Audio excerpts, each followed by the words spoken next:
पकड़ा क्यों नहीं उसे? बहुत इजीली पकड़ सकते थे आप उसको।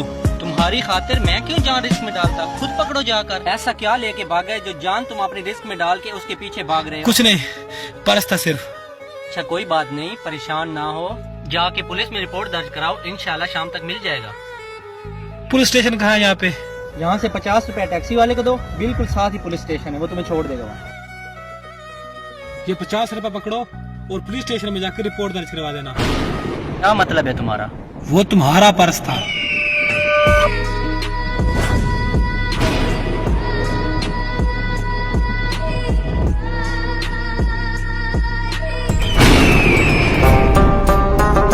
आजकल के दौर में जिसका भी भला चाहो, बदले में वही आपको बुरा सोचता है।